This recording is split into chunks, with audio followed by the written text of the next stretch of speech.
Charles is running a little got it covered. late, so I've asked Frank to start the meeting for us. And what time is it? Is it? It is 4:31. Oh, my goodness. I'll call the meeting to order. We do have a quorum. So our first order of business is look at the agenda, and if you see any changes or corrections you would like to make in the agenda or additions, now is the time. If not, I'll entertain a motion to accept the agenda. I move we accept the agenda. Is there a second? Second.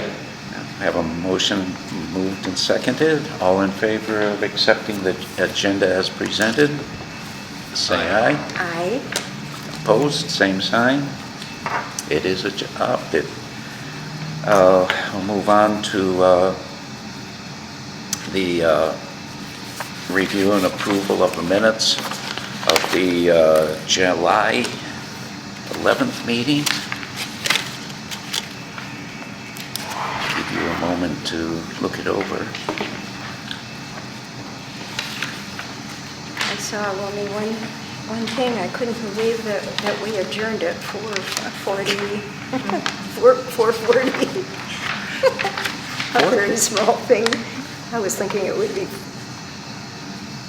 What's it? It's 5:40. Yeah, I see that. The adjournment is 5:40 rather than 4:40. Oh, sorry. 10-minute meeting would have been interesting.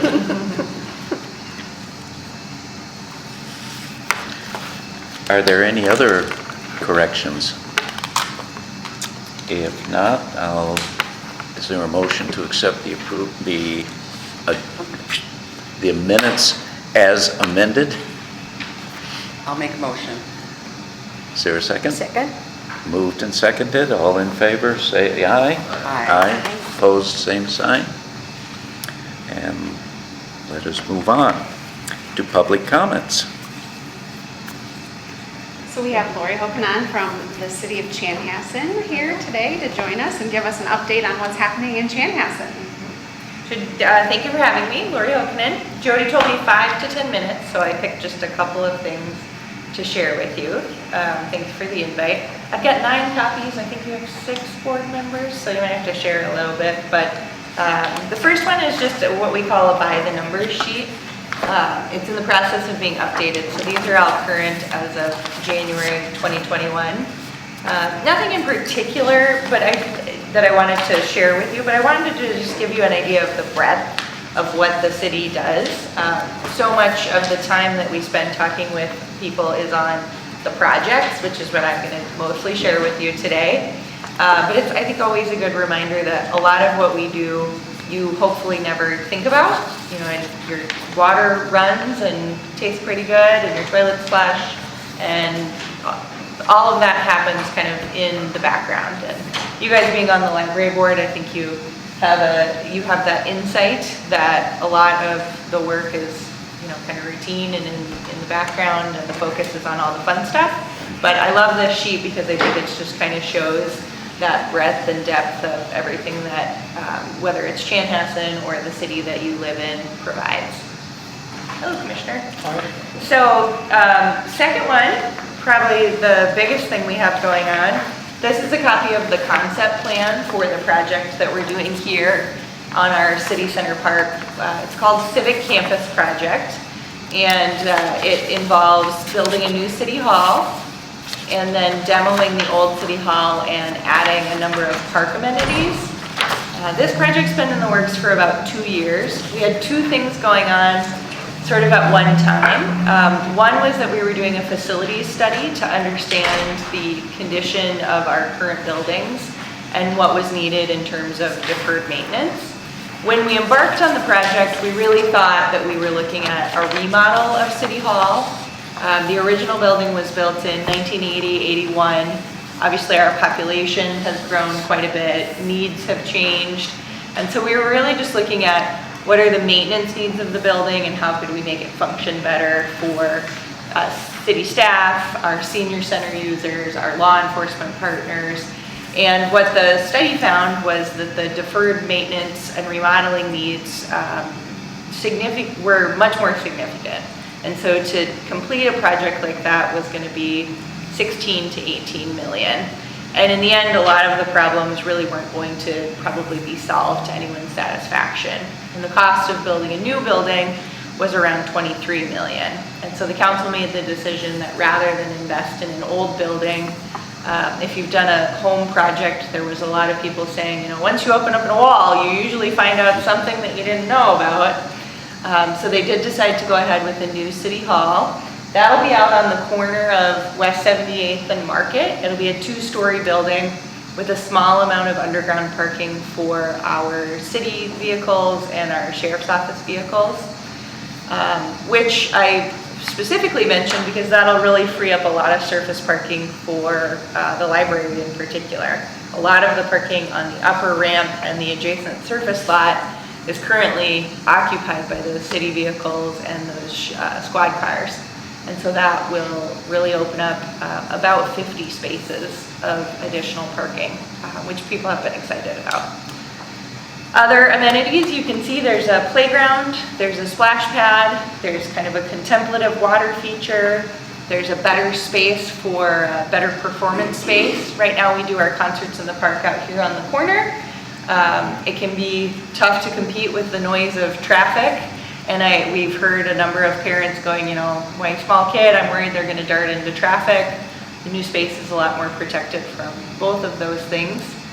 It's a 2-year project. We're currently working with the architects on schematic design and going into design development, hoping to break ground on the City Hall piece in May of 2024. Once that's completed, we can move in, demo the old building, and work on the rest of the site over the course of the next year. Hopefully wrapping all of that up in time for 4th of July 2026.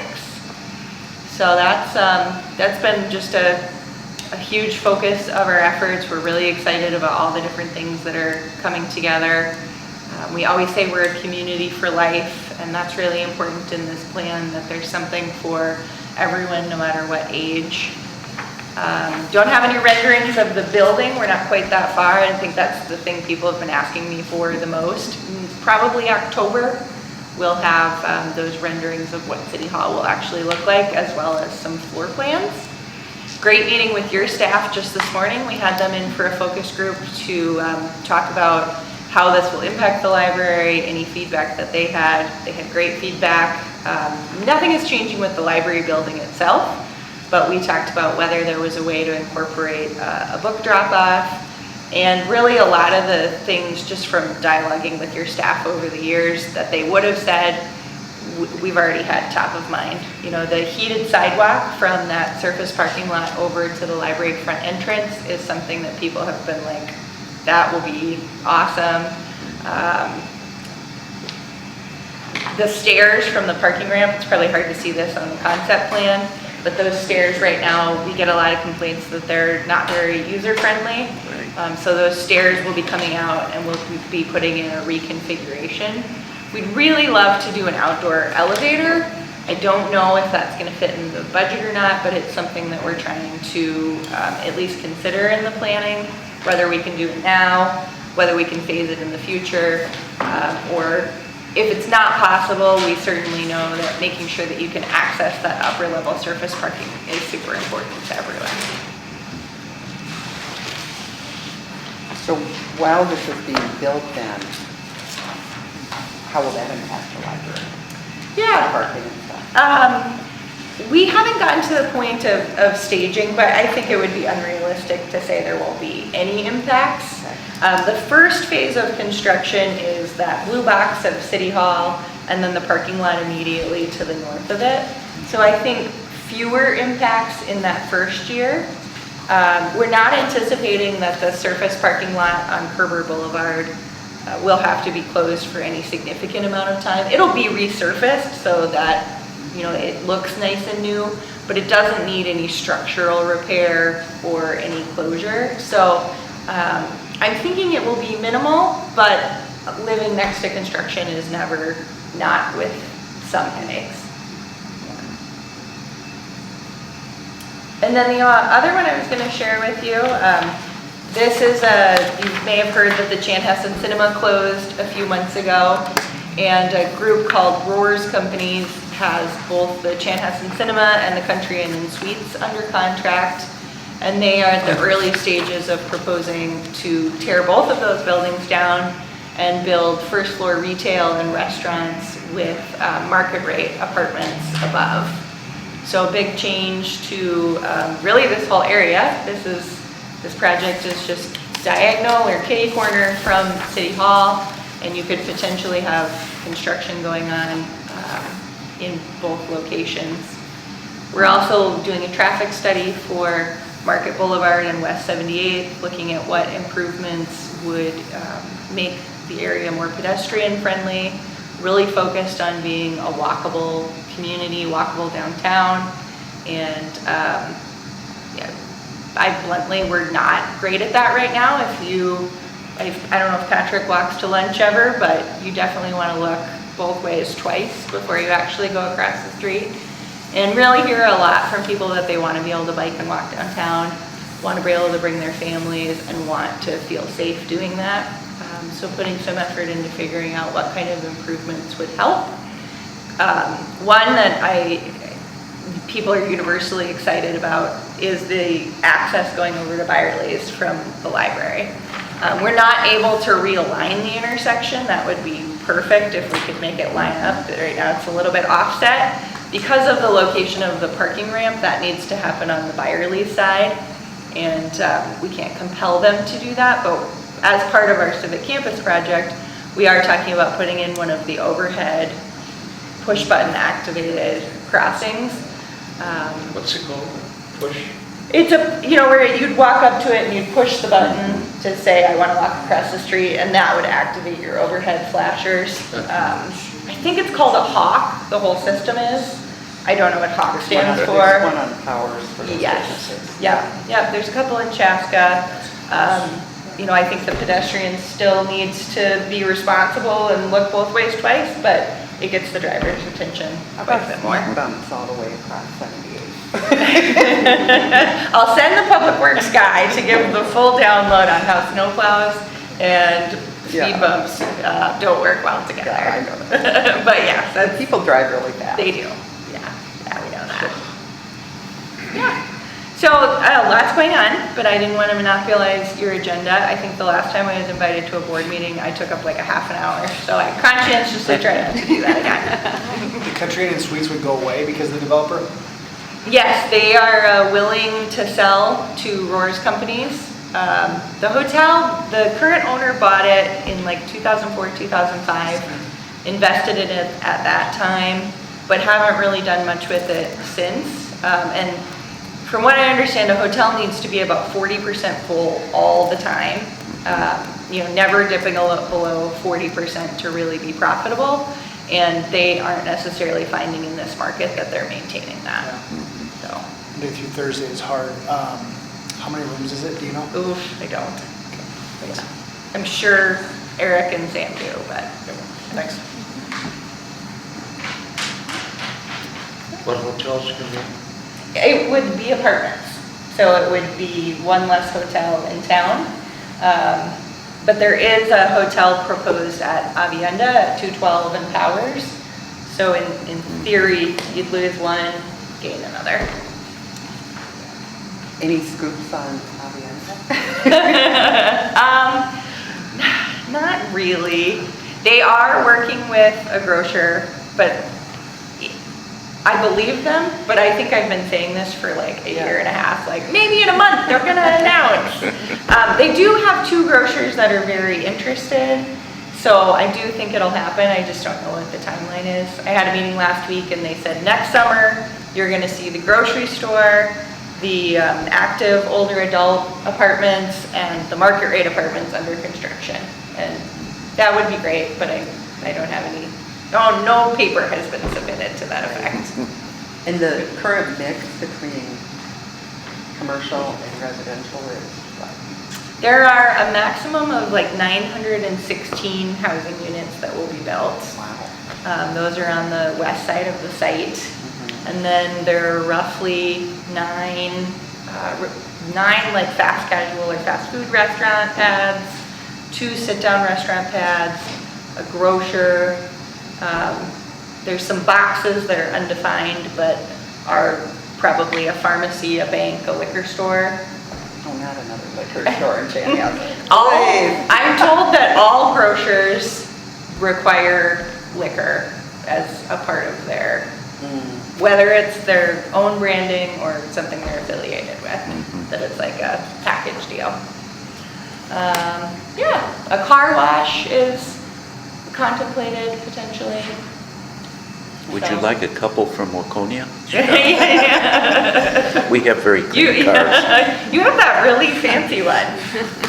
That's kind of new, right, on Highway 5? But a brush on the end of my hose works just fine. My dad would say the same thing. Just out of curiosity, given that you're gonna have a lot going on here, and then increased density of population on this side, and you mentioned that, when you cross the street, you gotta look both ways. Yep. Was there any consideration building a tunnel? I don't know if specifically. I know from the Chaska project that is very expensive. So I don't think that's ever been really looked at. What they're looking at right now is whether a roundabout or a traffic signal would be Slow safer down the for traffic. pedestrians, and yes. And what other sort of intersection improvements would help. But I can't say that they've ever seriously looked at a tunnel. That comes up on Highway 5 every once in a while. Right. And I would say generally, everyone would be in favor of that if someone else was paying for it, which is true of so many things, right? But just the idea that the city could come up with that kind of money and that it would compete well against other needs, it kind of remains on that, like, if we win the Powerball, then we'll do that. But North of 5 is still a go, that one parcel on the island? By the Arboretum? I think it's the Paschke property. yeah, there's nothing. I look back to you, Commissioner. We wanted you to buy it. I know. I think it was approved, they had to remedy some stuff with the DNR, right? Yeah, and they were able to. Yeah. So there's a parcel off of Highway 5 that doesn't seem like it should be buildable, but they had legal rights to build a home on it. And yeah. There's no apartments, luxury apartments? The ones on the downtown plan, the Roars plan, the 8.5 by 11, they're calling them market rate. The building in the middle will probably, yes. The building in the middle will have fewer amenities. Maybe I have that backwards. Doesn't matter. One of the buildings will have a pool, a rooftop terrace, and a higher amenity level than the other one. So one will be more expensive than the other. Yeah. And then at Avienda, the apartments that they're proposing have been described as luxury. Wow. Yeah. Last year we opened, we worked with the CDA, and we opened a 55 plus building that had 51 affordable units, and then the other 49 or 50 were market rate. So we're always open to those kind of opportunities. Lots happening. There is. There sure is. How's retired everybody? Yes. He's still around. I just talked to him a little bit ago. How many years have you been here? I came back to the city in March of 2021, but I was the assistant city manager for 9 years, 7 years before I came back. So, Nice presentation. very nice. All right, thanks. Thank you. Enjoy your meeting. Thanks for having me. Appreciate it. Bye-bye.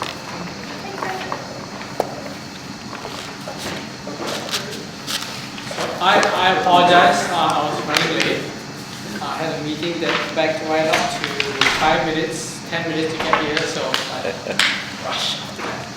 But Thank you, Mr. Secretary.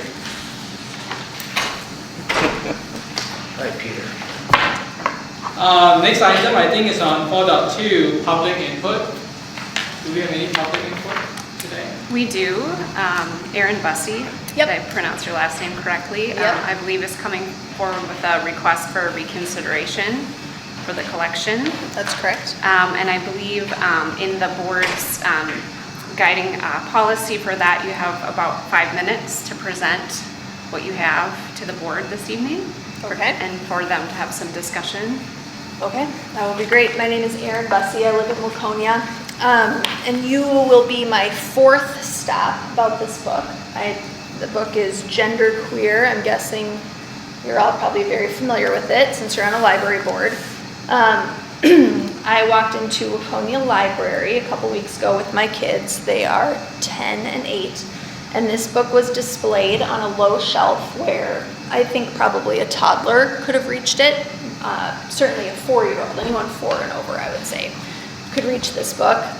If you don't know, this book is a graphic novel, so it's certainly drawn in a format that would appeal to kids. It's by no means like a novel where you would have to have a high level of reading to consume its material. I want to focus on 3 pages of this book, and I will show you these 3 pages. And actually one of them, I had to come check this book out, so I didn't even, in my concern or complaint form or whatever, I didn't even mention one of them. But if we can start on page 61. What's the mission, or what's the purpose of the group, or the author? What's the author trying to say? I will read you the back. In Gender Queer, Maya Kobabe, I don't know if I said that name right, has crafted an intensely cathartic autobiography about AIR, E-I-R, AIR path to identifying as non-binary and asexual and coming out to AIR family and society. By addressing questions about gender identity, what it means, and how to think about it, the story also doubles as a much-needed, useful, and touching guide.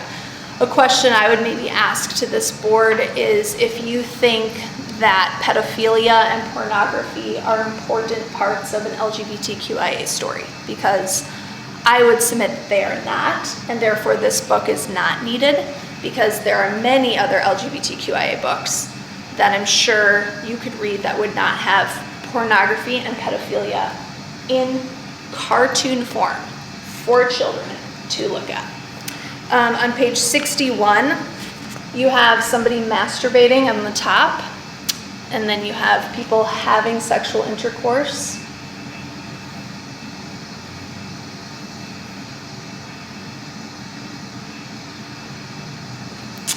Then if we move to page 1, let's go to 167 next.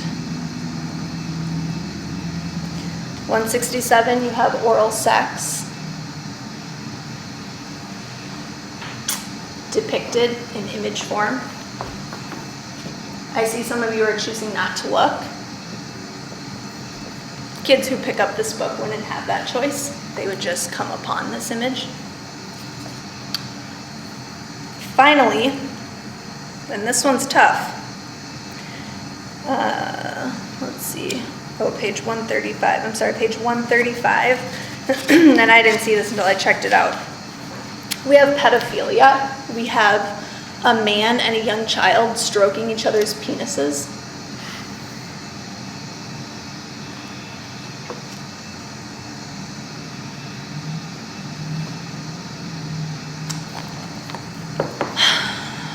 Jody sent me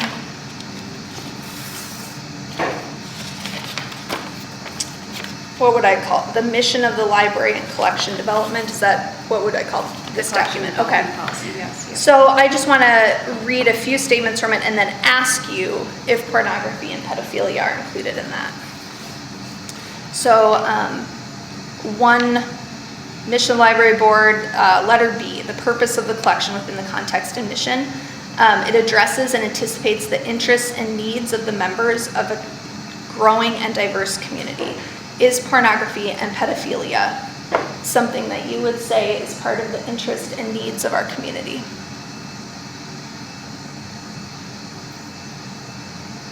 You can if you're willing to answer, I would love to hear your answer. Or do you need more time to think about that? Is that referred to in the book? Is what referred Is to? pornography and pedophilia? Well, I just showed you the images. The images. The images, correct. The images of pedophilia happening and the images of pornography. But it isn't referred to as pedophilia or pornography. I have to tell you, I have not sat down and read the book. I can't answer that. I don't know what the words are. I only know the pictures. I'll move on. The purpose and collection development policy. You provide collections that reflect a variety of viewpoints. Is pornography and pedophilia a viewpoint that this board wants to provide to the community?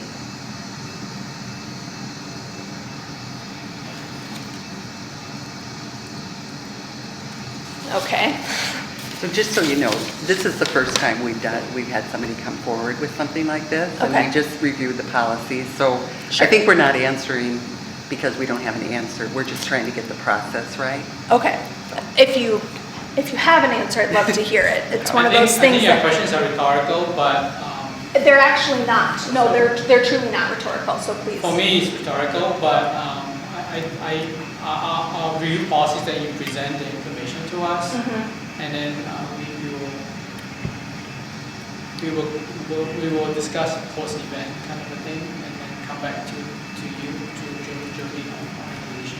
Okay, I'll go through faster since they're not rhetorical to me, but if you want them to be rhetorical, I'll just ask some rhetorical questions then. If I move on to intellectual freedom, it talks about how parents and legal guardians have the responsibility for their children's use of library materials and about how library materials are available to all customers. Does this include pornography and pedophilia? Can a child, if their parents let them, get a book that contains pornography and pedophilia? Can a child, if they're at the library without their mom or dad, you have self-checkout, can they check out this book? Again, it's a real question. It's not rhetorical, but I'll keep moving. Let's see. Materials should not be excluded because of origin, background, or views of those contributing to their creation. Are pornography and pedophilia a view that this board wants to have available to families at a publicly funded library? It says acquiring materials, you acquire materials to address popular demand and to direct community input. Does community input on books that shouldn't be included matter to this board, just like books that people do want? Collection development is a process guided through all of its stages by the expertise of the librarians. And I was sent by Jody lots of reviews, reputable reviews of this book. I mean, how can we take this book seriously? This book is shameful and harmful. And to put it and allow it to be in the hands of children is sexual grooming. That is what this is. What is your name? My name is Erin Bussey. E-R-I-N is my first name. Your last name? Bussey is B-U, B as in boy, U-S-S-E. Okay, thank you. I think you need new experts if this book makes the cut. That's what I have to present to you and ask you about. Well, I can say nothing about it until I've read it. See, I have to Okay. I have to know the context. I have to see the book, learn something about it. Did you see the pictures I showed you? Well, certainly. Okay. That's a large. That doesn't tell me about the book. Well, I would respectfully, strongly disagree. Anyone can add a story to pornography and to pictures of pedophilia, which I believe is against the law, and say, now we have a story. We don't need to read that story. And I certainly respect your view of that. Thank you. So I guess I'll end by asking what the next steps are, when I can expect to hear from you, or when you would discuss this as a board, or whatever it would be. I think we would discuss this.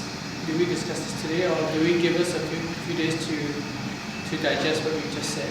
Okay. Policies that do we discuss this in the next meeting, or do we discuss this as a separate meeting? I believe the next, Could I see the book? Yes, I would love to leave this book with you. It is checked out under my name, which horrifies me, but if I checked it out from the Chanhassen Library, so I can just leave this book here with you. it can be tabled for discussion at the next library board meeting. We will discuss this on the next live board. And when would that be? That's the second week of next month. Okay, and then who would I expect to hear from in what format? Expect that from Jody. From Jody again? Or or you may get a collective letter from us. It would be a letter in the mail. Is that what you're I saying? think so. Okay. I would believe so. Is that Okay. right, Jody? Okay, thank you. Well, before you leave, I Yes. just have a couple questions. I'm Matt Uderman, elected county commissioner for parts of Chaska and Victoria, and I serve as a liaison, so I'm not a voting member here. I also serve in different functions to our regional library, MELSA. This is a topic that's come up a lot. I want to make sure you feel heard, because I think there's a lot of opinions on this, and you're passionate about this, but I think your point of view is needed at the table, and sometimes people talk about it or they put it on social, so I applaud your bravery of being here, because most people wouldn't be here. So I want to make sure you feel heard, and I hope that the silence that you hear at the board is more contemplative than it is reactionary. And so I think this board has done a good job of pausing and stopping and hearing constituents. I just want to make sure you feel heard. I just want to say that I know it's really hard to come and talk about this, and I applaud you for that. Well, I hope that there will be more adults that are going to join me in protecting kids from this. I hope to not be the only one. So can I ask you a question as part So of- if I can finish. Contextually, you said you were 3 other stops before this board. I think it's helpful for us to hear who else has heard you on this. Sure. For context, because I know that this has come up in a couple different avenues. I actually sit on the superintendent's advisory for District 112, and I know this title came up through the school district. No doubt. And I also know, and correct me if I'm wrong, but context to leave you with, because I know if I was on your side, I'd want a little something, acknowledgement of I came and I was heard, is I've had conversations before, and Patrick, I'm gonna look at you and correct me if I'm wrong, and I'm not saying this is helpful or hurtful or whatever, but a piece of context, that we have somebody that selects adult titles and we have somebody that selects youth titles. The youth title selector for this book chose not to have it in the youth section. And so I think that's a helpful piece of context. Am I accurate in saying that? I'm the one who bought it. Okay. Yep. Well, this book was on a display where kids could easily see it in the Waconia Library. Also, like you say in your policy, every book is open to every resident. So I guess that doesn't mean much. And yes, I am glad to be heard. However, I feel like I'm taking crazy pills, that I'm sitting before a board of adults and we are kind of like, we need some time to think about pedophilia. We need some time to think about pornography in a publicly funded library. So again, glad to say it to you, but we need some action and we need some change. It's abhorrent. You don't have to share it, but I'm interested in who else you've taken this to. for First the context. Waconia librarians, then to Paul, is that your name, Paul? Yeah. Is that Paul Erickson? Then to Jody, and now to you as the board. Great. Thanks. And I appreciate that we gave her affirming answers that we can get back to it because some of these can linger. The last piece of context I want to offer is, if you look at the millions and millions of pages within our libraries, this is probably one of the most lightning rod books across the nation. And I think there's a lot of authors that would relish in the notion of being a banned book. It brings more attention, it brings more viewership, it brings more purchase. And I don't know if that is part of the psyche when people bring this thing forward, but I think that this book has been checked out less than 3 times, something of that sort. I know that when we looked at other titles that were questionable on the school side, it was checked out maybe once or twice. I would be interested in knowing that because I've actually seen that this book has been out many times Okay. as I've looked. So I would be surprised by that stat, but obviously I don't know. And then I was going to respond to something else you just said. I'm sorry, I lost my train of thought. Sorry.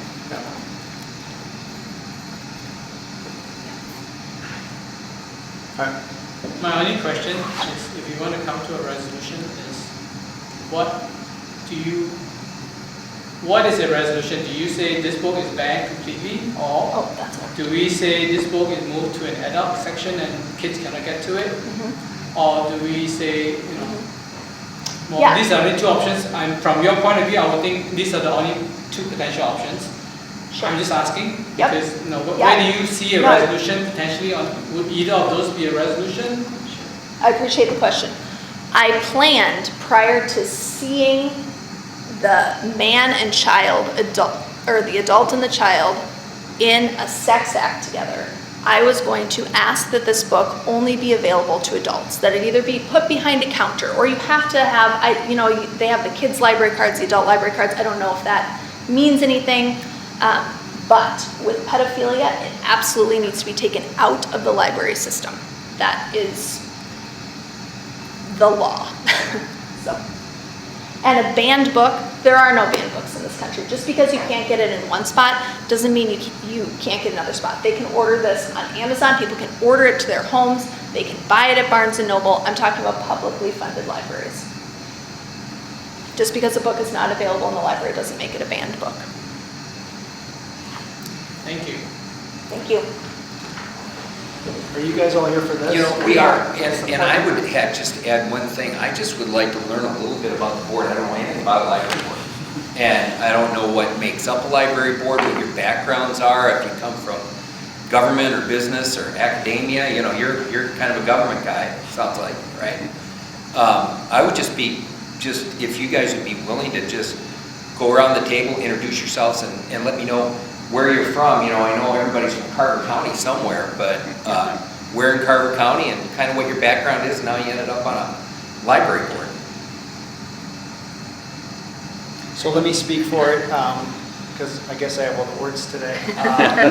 Before I was elected as a county commissioner, my predecessor actually asked and appointed me to the board. And so each of 5 commissioners represents about a fifth of the geography. Like, for instance, your county commissioner is Tim Lynch in Laconia. But each of the 5 commissioners gets an appointment on the board. So who was my appointment? I know you were, because we have a student representative as well. I'm thinking that I appointed you outside of district. So everybody's represented or appointed by a county commissioner. And how we make that decision is a function of 2 things. One, who's capable, able, willing, has expertise, and who we choose from a pile of people that have applied. And so that's kind of the makeup of the board. And so everybody can talk about what their personal backgrounds is. The other thing is we allow this board, this meeting is open to everyone. And I think it was as of 3 years ago we started recording them, so that it is recorded, it's a public record if anybody wants to dive in dig. You can almost guarantee that somebody will find this one and want to look at it. And it's helpful to see it within context. And then staff is always here as well. So Patrick represents multiple libraries, Paul represents multiple libraries, Jody's our newly anointed director. Her predecessor was Heidi Hawks, and so she used to live at the Chaska location. And then anybody from the committee is welcome. So we see Jim regularly, former mayor of Carver. And there's a lot of opinions that are at the table. I don't know if that answers your question. Well, kind of. I mean, are you guys willing to just introduce yourselves and tell me where you live? Yeah, I can start. Yeah. I'm Tinley Rutledge. I'm the youth representative in the Carver County Library Board. So this is a volunteer position. I'm non-voting. I'm just here to offer perspectives from from the youth side. And this is the first time we've ever had this before. It's the first board to have it. And the extension board actually also has one just recently. And Commissioner Edmund appointed both of us. So this is really exciting to have the first one. But essentially, I'm from Chanhassen. I live right over there. And I grew up in Chanhassen. This is the library I've grown up going to. So. I'm Frank Foss. I live in Laconia. I've lived there for about 45 years. And Frank, what's your last name? Foss. Okay. I'm retired. Prior to that, I was a consultant in product safety. Business background. Yeah. And I'm Jody Edstrom, newly appointed a library director. I've been with Carver County since 2011. A large part of my experience with the system was in youth services and doing programming and story times. I live in the city of Carver with my family there. So, I'm Alan Krieger. I spent 33 years as a chaplain assistant in the Army and the Army Reserve. I'm also the chaplain of the local BFW Norwood Young America. That's unordained. And I am a chaplain of the Fort Snelling National Cemetery. And I attend that every Friday. I'm an active person there. And I was just nominated to be the chaplain of the Carver County Veterans Council. I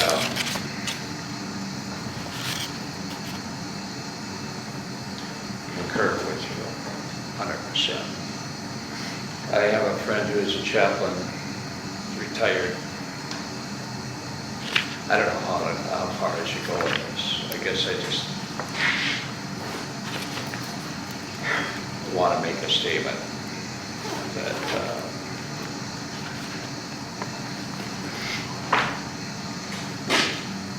I guess that's far enough. I'm Patrick Jones. I'm the branch manager here at Chanhassen and at the Victoria Library. I'm Gwen Court. I live in Chanhassen, and my background, I've been a president of Friends, been involved in the library a long time. Before I retired, I was a human resources executive. I'm Jan Milford. I've been living in Chaska for 54 years. I'm a retired teacher. My last district was Minnetonka. I'm Charles Tay. I may be the only guy not retired. I live in Chaska. I lived there for about close to 20 years. Originally, I was born in Malaysia. I work in the kind of a finance, IT, hybrid role. Okay. I'm Jim Wygan, and I'm just part of the audience.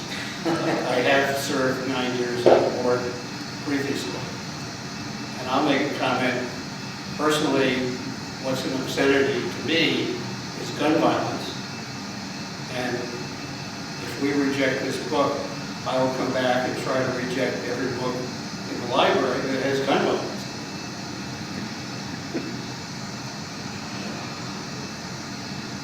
I would put violence against kids in a different category than gun violence. But that would be And there's images of gun violence, or there's choosing to read about it. Both. Yeah, I mean they're different though.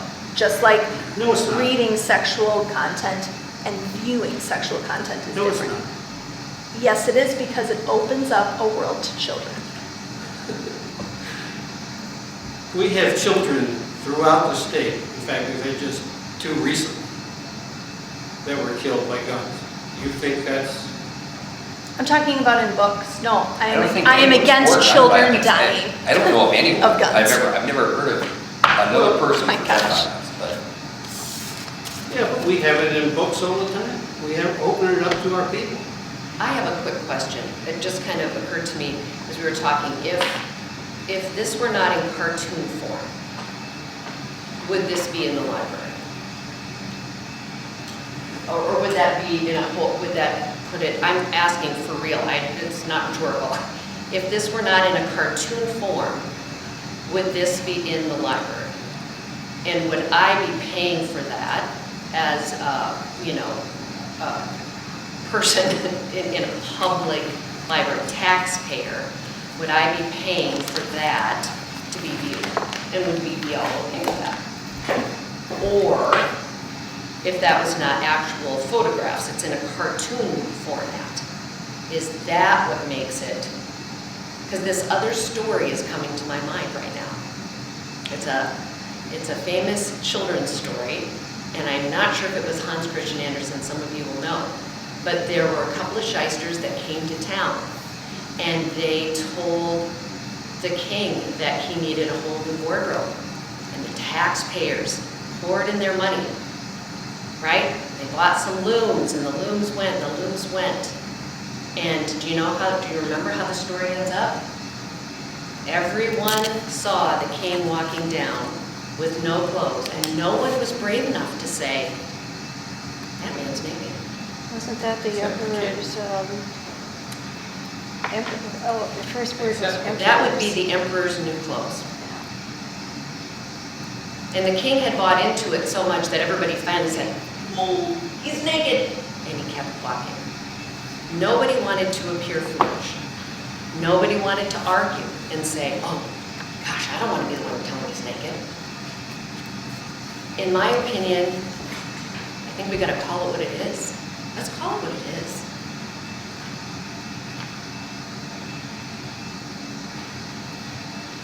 Keep going with the introductions. Sure.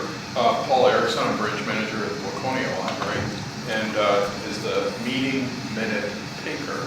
If you would like your names for the minutes, you can just write them down for me. If you don't, that's, I don't know what the protocol is, but otherwise I probably just was guests. But you're welcome to not allow that to the record.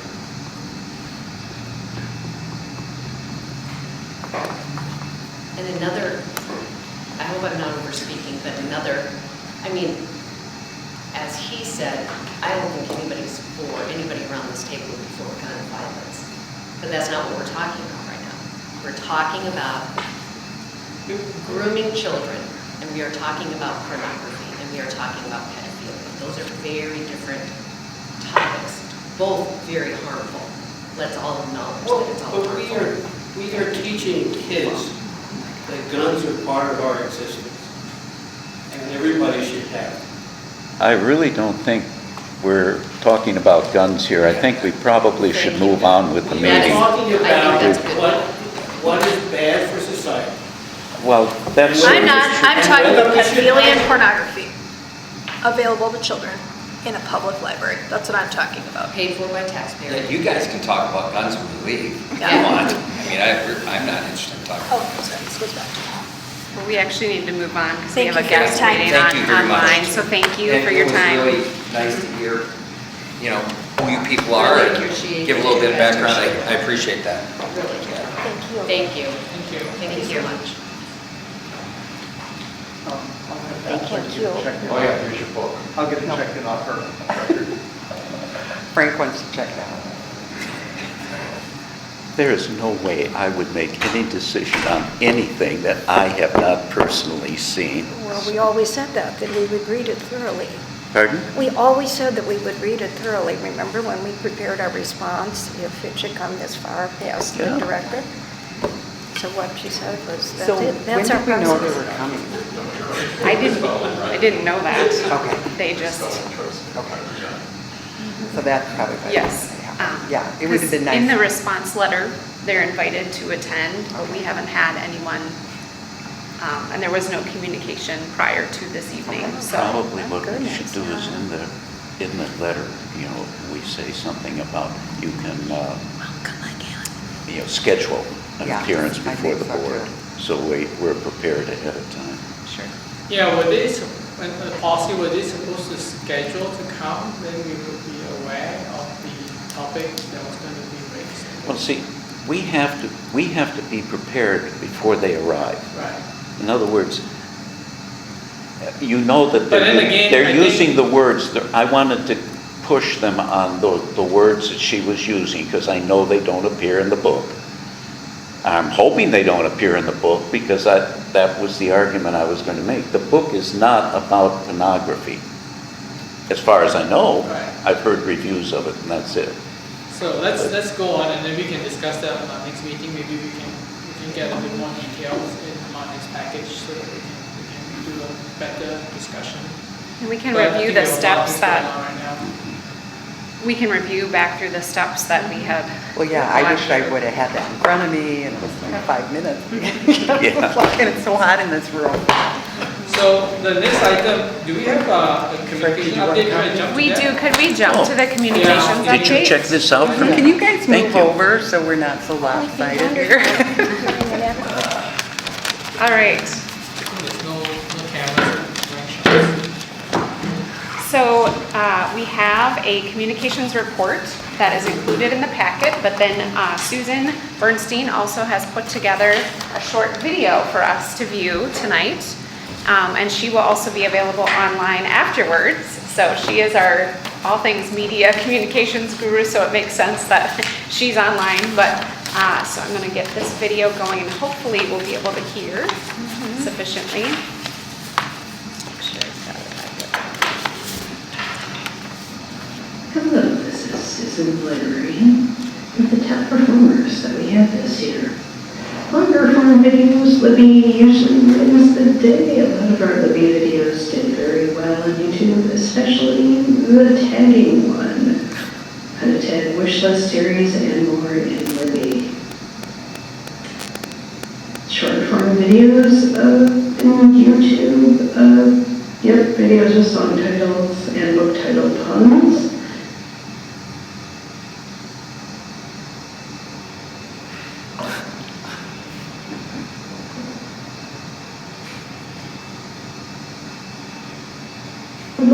Though kind of swept all categories when it came to video. I sent my coworkers out to Rachel and they had one next to Victoria Library for some events, and rose to reign.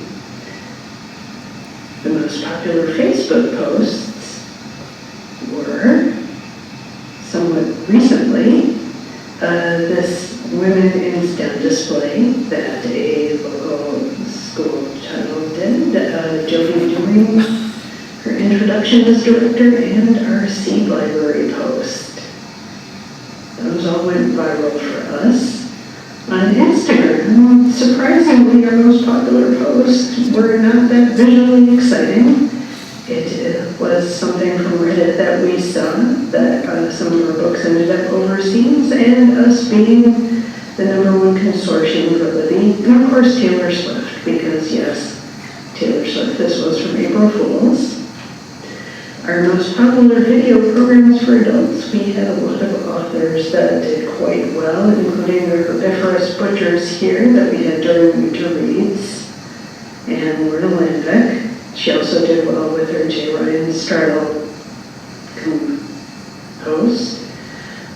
Cooking in the kitchen also, but it's very, very hard to get a good picture of Duke, so what you see is what you get. So the screenshot of one of the videos. Most popular programs for kids were story times.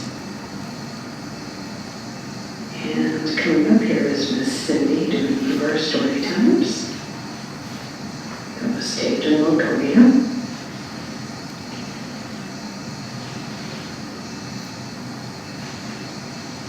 And we've also started doing some music by AI this year, so that's been interesting to work with.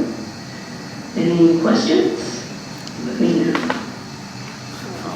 Hello, this is Susan Librarian. One moment, and we'll see if Susan is still there with us. There she is. She's in space. Welcome, Susan. Thank you. Does anybody have any questions? That was a neat presentation. Yes. Thank you. Liked it. It's AC/DC, but it's not. Susan, this is Patrick. Can you talk, you mentioned Anoka County for comparison. Where are we specifically on YouTube? Do you know within the overall metro, since we're putting a little bit more there? The last time I checked was in June, and we had the third most popular YouTube in the metro area libraries after, I believe it was Hennepin and St. Paul, but I could double check that. But we were third most popular. And then you didn't mention a number. How many subscribers to the e-newsletter do we have? I think we just 12,000, I want to say. Slightly more than that. And that's up like another 500 from where a year ago? Oh, well, I think it's from June 2022 to June 2023, it was a little over 1,000, so yeah. Thank you. You're welcome.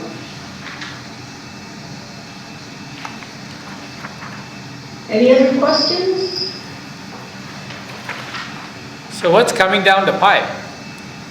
What's coming down the pike is we're concentrating a little bit more. I've been to a few webinars and other trainings recently. We're concentrating more on live picture, or not just live pictures, but pictures of things that happen in the library versus using, I'm trying not to use any of what I call fake graphics, but that we get off of free sites or through Adobe.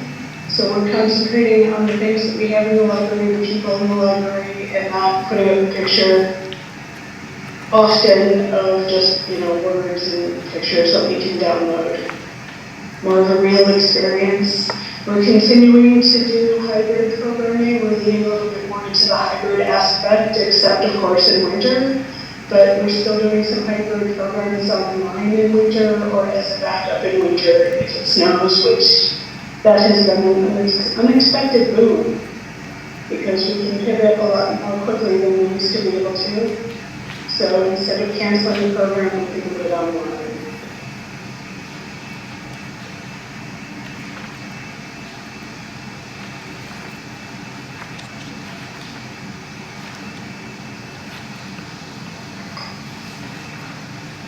Anything else for Susan?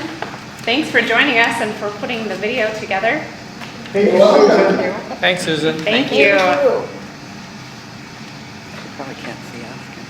That was cool.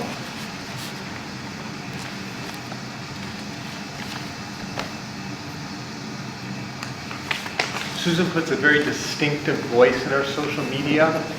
So it's not bland, it uses lots of puns and inside jokes and lots of witticism. So I think that's what makes it so popular, in that it has a voice to it. It doesn't sound bureaucratic.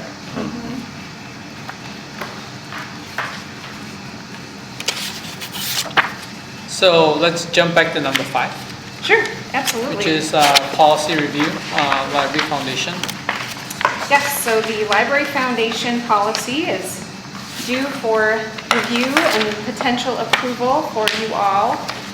It was taken to the July meeting of the foundation, and just noting one small change that reflects some policy, pre-existing policy language, and you'll see that in the red towards the bottom. Otherwise, they didn't have any recommended changes and would recommend just moving forward with it as it stands. I do have one question. Originally, Chanhassen was the only 501c3 along with the foundation. Is that still the case? Yes. You're talking about the Friends like the group. Friends Yeah, the groups? Friends groups, I'm sorry. I didn't make that clear, did I? I knew what you meant. Thank you. We've been trying to decide that in Chaska. Somebody said they thought we were, others weren't sure. So I'm not sure about Chaska. I think it was at one time, and I don't know if it's The still reason I current. brought that up is if somebody is making a donation to a particular library, sometimes they don't realize that that's not a deductible fund. If you make it to the library, it is. If you make it to the Friends group, it may not be. Right. Okay, but when you make it to the library, does that go to the foundation? If you make it to the library, it goes to the library. But the library the isn't a government. 503. You can donate to a government organization. Okay. And that then is, okay. Okay, so either to the library or to the foundation or to the... Chanhassen Friends. But I believe that donations that come into our admin office they do get funneled into the foundation account. I was thinking that occurred. I know when I was on the foundation board, that was one of the things that we were concerned about. And they can be earmarked for a particular library as well. Yeah, it can or go a through. particular request that you might have that you're donating towards, and ask for that to be honored. So. Frank, typically more zeros are better than ones. I mean to the right. Yeah, you want them on the right.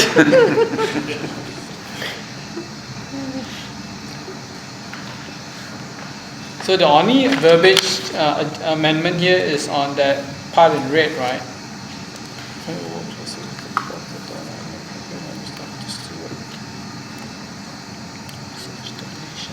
And that language, that adaptation is coming from the donations policy, I believe that had been approved with that change. So we wanted to make sure that that was reflected here as well as the same. Yeah. Yep. I got no issues with that. So, if any other questions?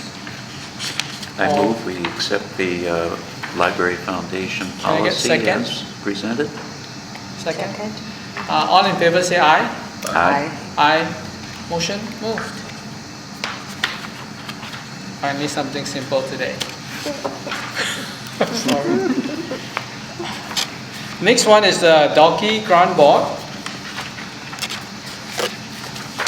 Yeah, so a couple things that I would like to speak to. First of all, we should have some discussion about who from the board here would like to represent on that. And I did, and I apologize, it was a bit late, but I sent out a potential date for that, which is Tuesday, October 3rd from 3 to 5 in the afternoon here in Chanhassen. And so we'd be looking for one representative from this group to serve on that board. And I had... Did you get my email? I did Yeah. get an email from Gwen that she would be interested, but Yeah. you all, it's up for discussion what you all would like to do. I think I'm disqualified too. Because you did too, correct? Right.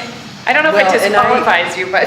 What I told Jody is, my term will be over next year, so I felt like I would like to do it either this year or next year, just so I've had that experience. But I can do next year. Go for it. And I'm free that day, so it's right after our book sale, so I'll be recovering. I didn't get the day of the meeting. Tuesday, October 3rd. Thank you. Can we move and make a move that Gwen be our representative on the board of the Charles Dalkey Board in 2023? Is that going to be here or again? I think I had it last time here. Here in Chanhassen. Okay. In fact, right in this very room. Right. I'll second that. From 3 to 5, just for your information. All in favor say aye. Aye. Granted. Okay, I wanted to cut to the chase. Next item, unfinished, is the MLA conference. Yes, so that is coming up, the Minnesota Library Association Conference on Wednesday, October 4th and Thursday, October 5th. And it's in St. Paul this year at Xcel Energy Center. And we certainly have funding available if anybody's interested in attending from this group. If you would like to see a full schedule, feel free to call or email Susan Watts, and she has a full printed schedule she can share with you. And then you can sign up to go just one day, or if you wanted to do both days, you're welcome to do that. I noticed, I did, when I saw this on the agenda, looked on the website, there wasn't a lot of detail yet. And it has been posted now, yes. Yeah, Yep, but it yep. seemed like there was an early bird registration, but for board members, it didn't seem quite as significant. Right, Okay. right. So we could let you know in September, yeah. Is there a preference on when you want us to let you know?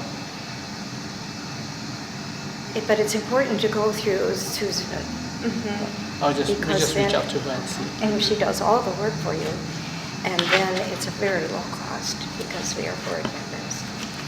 And we're going to be in town, so it's just going to go there. It's a great opportunity since it's so close by. It's in St. Paul or is it Minneapolis? St. Paul. Is it an all-day thing? Like how late does it get to?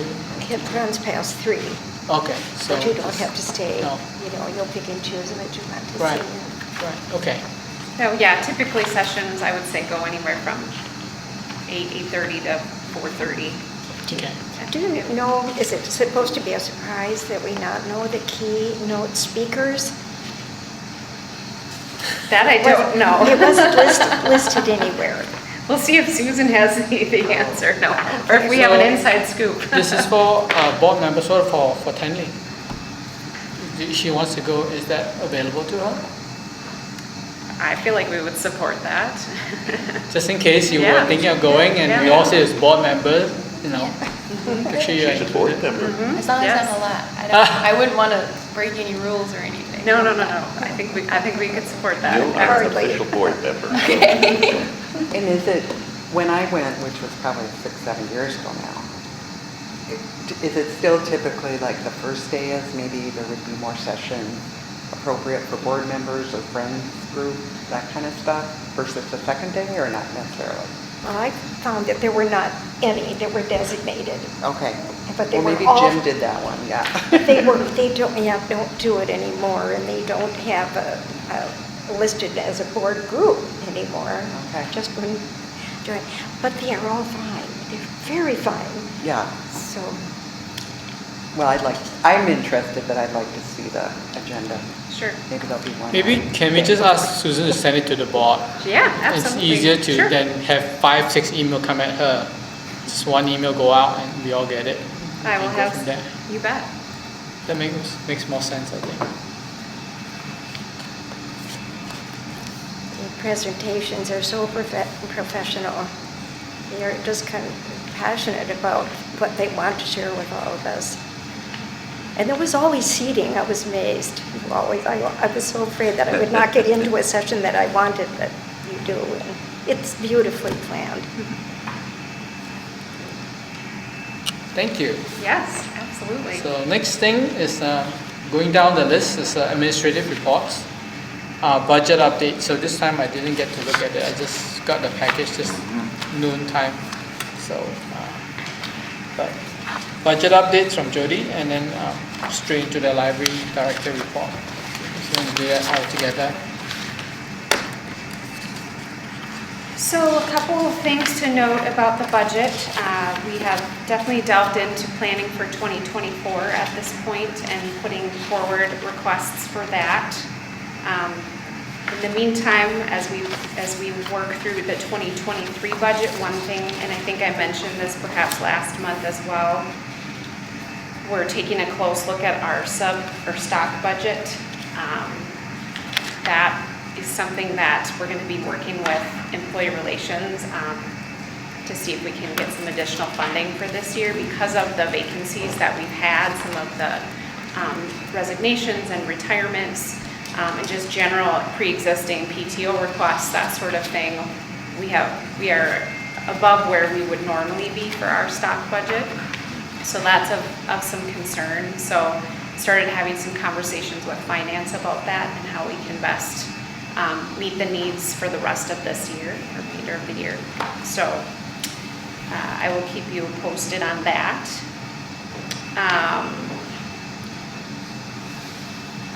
I have notes if anyone has questions about any other areas that look to be above where we should normally be. But I will say some of those are what we call prepaid, so they're into another year.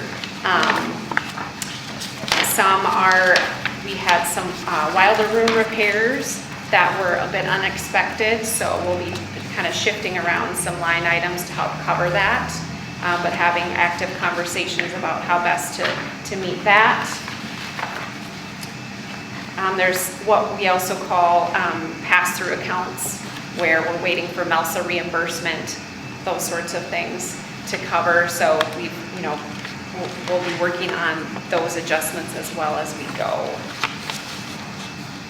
And then waiting for some computer invoices from IT yet that take some time to reach us before we can meet those. So, but I would welcome questions about anything. So for your computer hardware, what's your cycle time? Like every 4 years you replace them, or let's say for laptops that anybody has? Is it I was trying to remember, I'm looking at Paul and Patrick, is it every 3 years? It's on a rotating basis, right. So that, obviously every branch at some point in the cycle then gets replaced potentially. Do they lease it or do they buy it?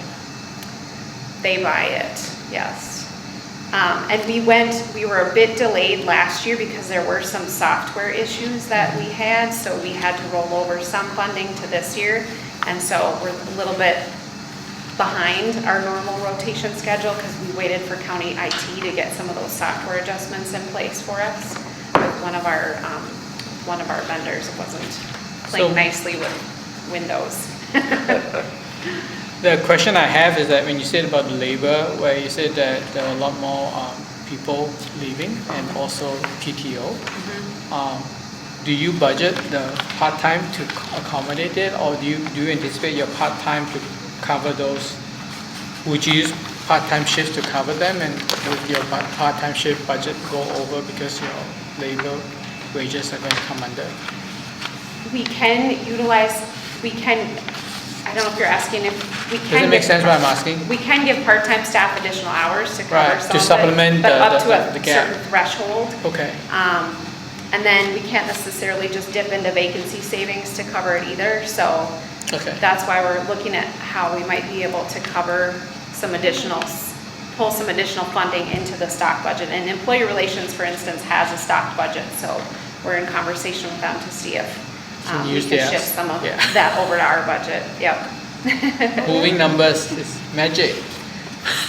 Well, that answers it. When you see the high numbers, you see how that works. Is there more in any one particular library though? Or is it more a general comment that you have resignation and shortage in resource? I think we've all experienced some vacancies this year. Paul or Patrick, if you want to weigh in on that. So I think Paul's had more in the LA area. So then you would just flex the part-time to move between libraries then, or do they stick with the? It would be our subs that we would pull across that can go to any branch and cover shifts. Mobility part of it. Right. I mean, occasionally we do pull from our part-time staff or full-time staff and shift across the branches, but not as much, I would say. Just because we have to maintain coverage on our own branches, it's like a circle of challenges. So going to 2024 budget, what's your increase in collections and things like that? None. I mean, we're asking for something. We're asking, right? Exactly. Okay. So to be determined. Okay.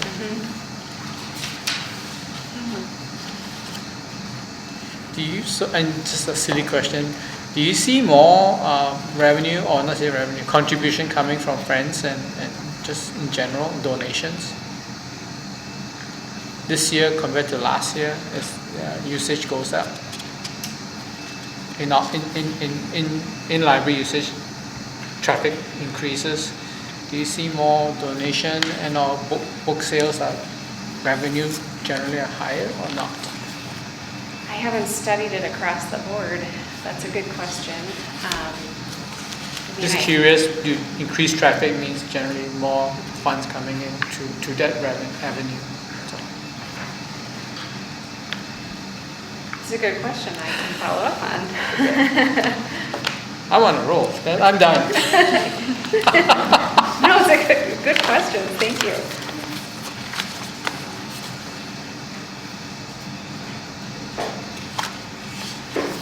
I just came up from a finance budget account meeting, so it's like. So you're on that roll.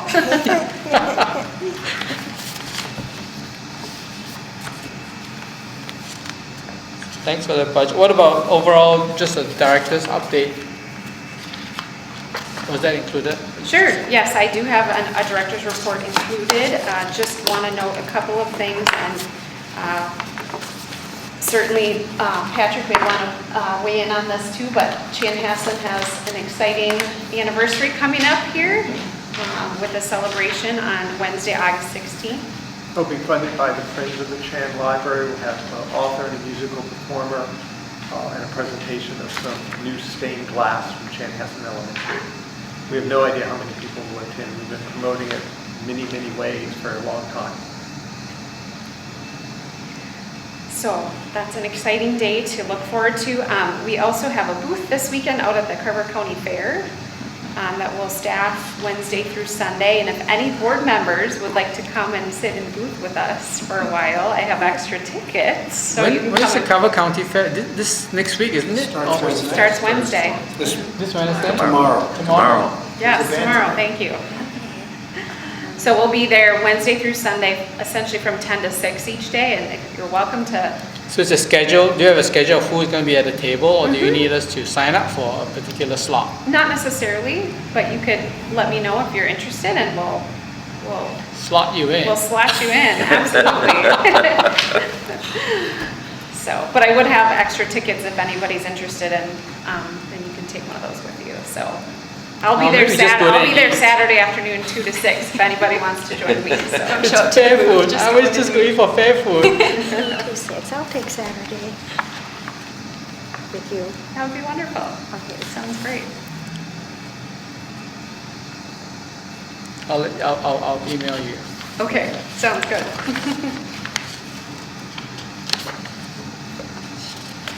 Anything from Nick to contribute today? No, not today. Nothing from Nick.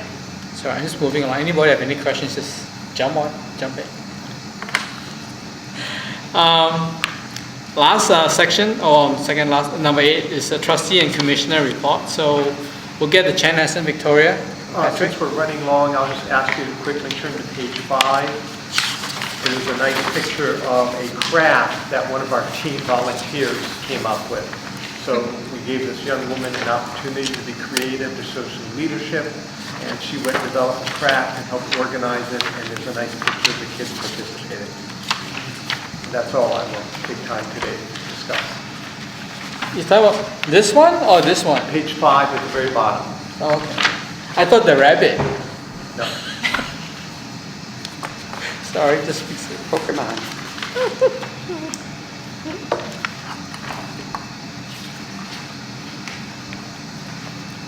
Thank you. We'll have our Chaska library while we're waiting for the new replacement. So the update, yes, on the Chaska branch manager, we had round 1 interviews last week, and we're aiming for round 2 next week, and hope to have a decision at that point for a new Chaska branch manager. So that's moving forward. Looking forward to that.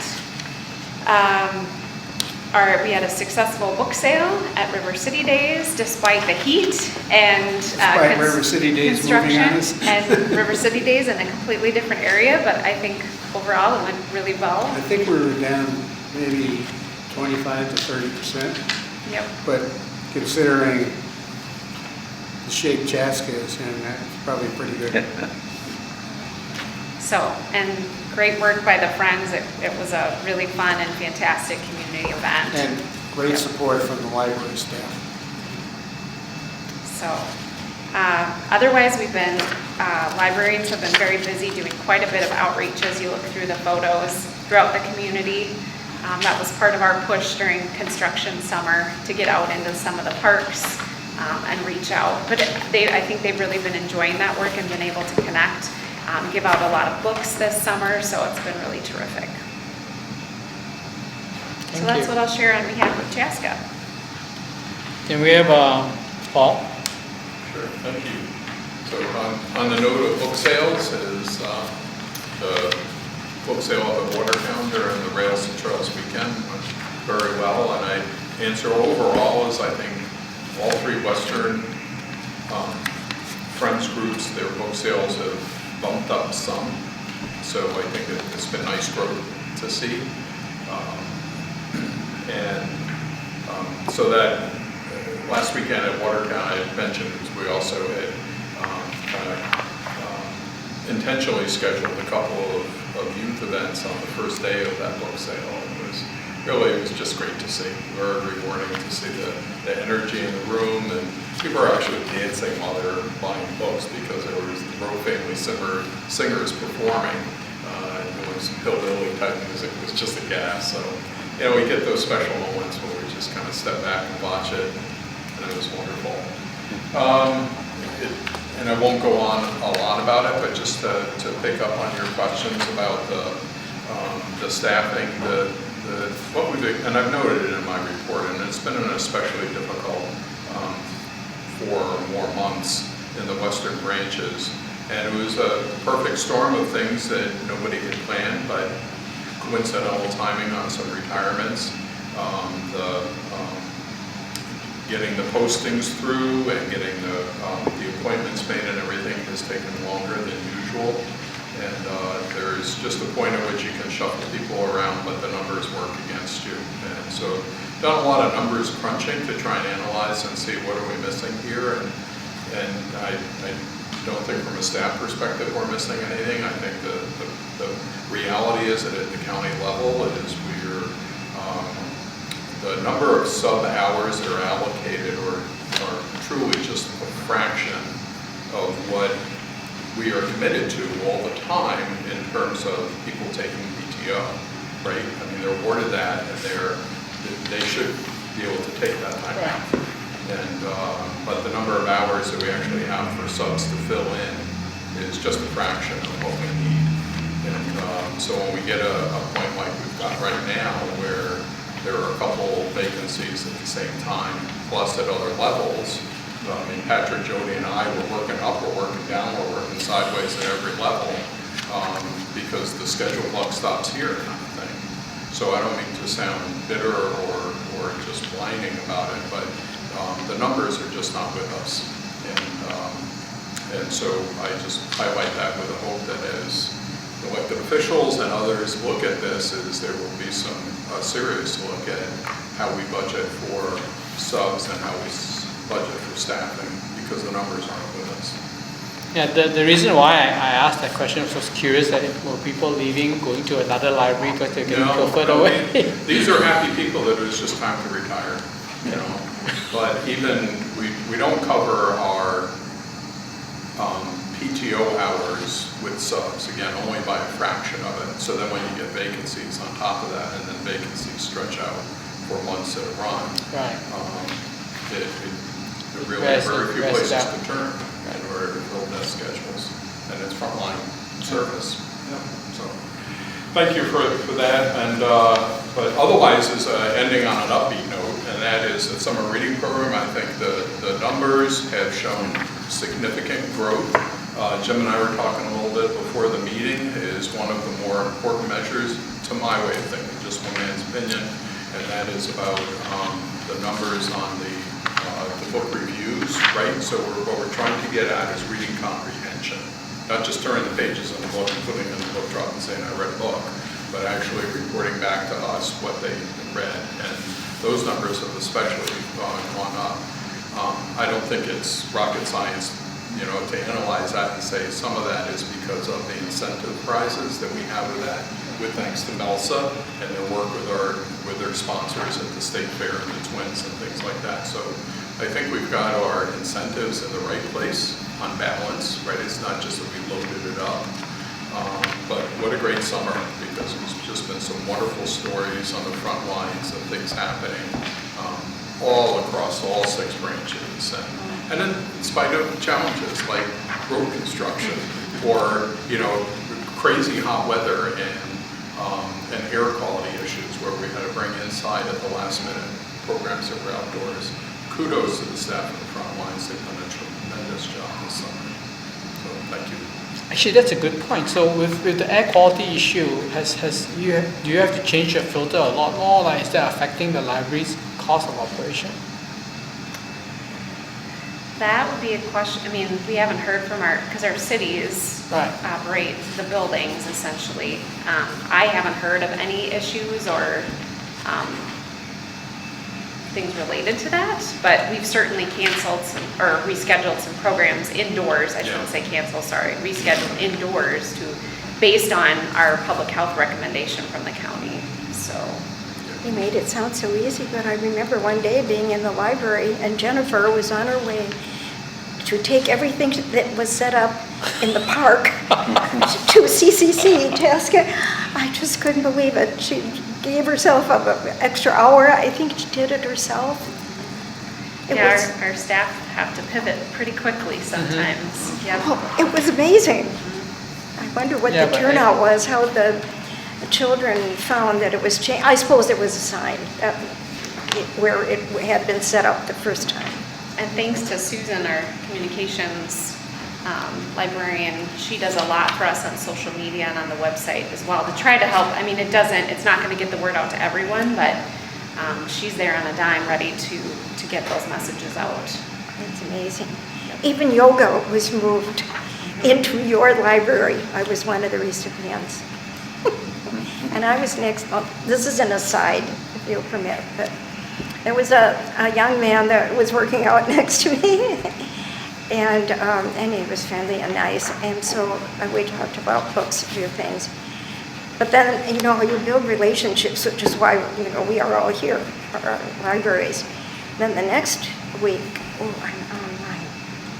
So, yeah, you can't turn that off. Okay. Well, let us say that I had an opportunity to connect him to one of our programs. I was so happy to do it. It's one of our newer ones.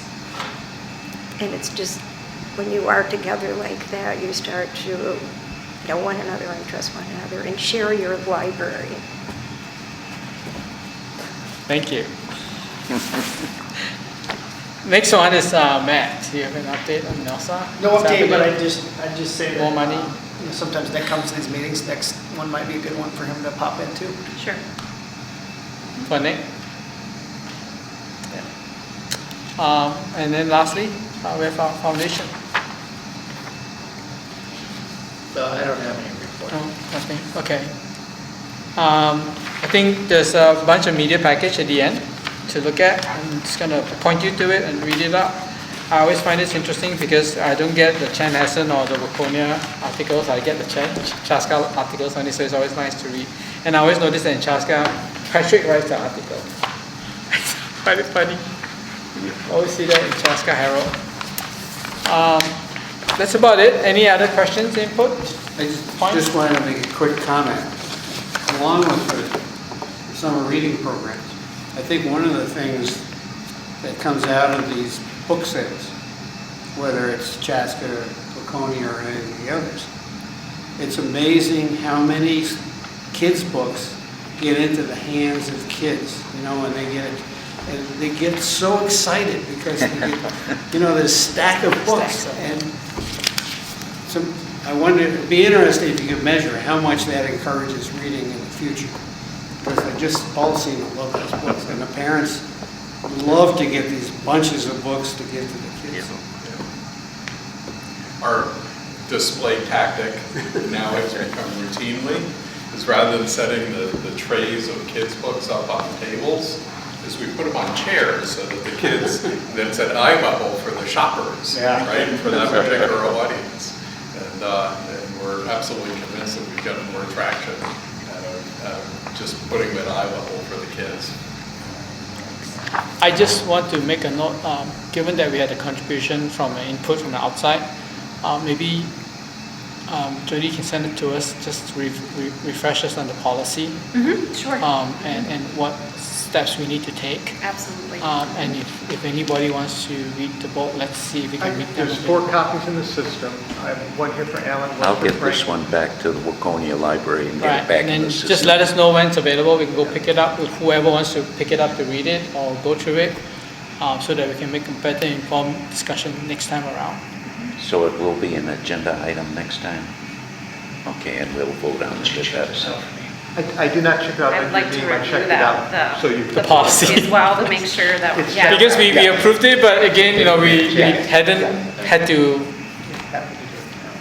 enact it, the policy to affect the policy, so it's a good thing to review that Absolutely. in detail. Agreed. I found it interesting that In our the system, lady is it? did not, actually admitted she had not read the book. In other words, she was told which to zero in on. Which I think was you're driving at your point. Who was it back or where was she coming from? Because she had not read the book, so Accidentally. she had to get the pointers from somewhere. I think, and Yeah, I think you are right, but we'll still take that as serious discussion and we'll have to decide. And that's why I asked her, what's her resolution? What's the resolution point for her? So, with We're not that, the first to go through this. No, Quick we're not. Google search will get you all the pros and cons and all the decision points. and I think, that would be great I because, think it's reasonable to lean on your professional staff too that makes those decisions. right, As to how do they make their decisions? Because I think sometimes one of the inputs is this is what I want or this is what I don't want, and we forget the people that are hired to make those decisions on our behalf and how they get there. And I'm actually the person who bought the book, so you can reach out to me. okay. Is it one book for our entire school library system? We own 4 copies. 2 at Laconia, 2 at Chanhassen. I'm also curious how other libraries have handled it too.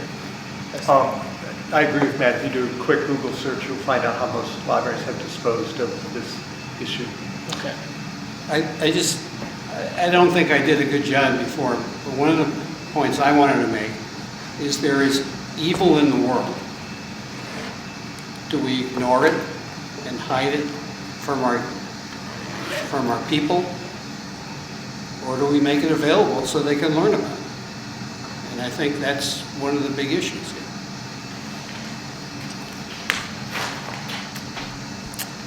With that said, can I have a motion to adjourn? So moved. And a second. All in favor say aye. Aye. So moved. Have a This is really nice.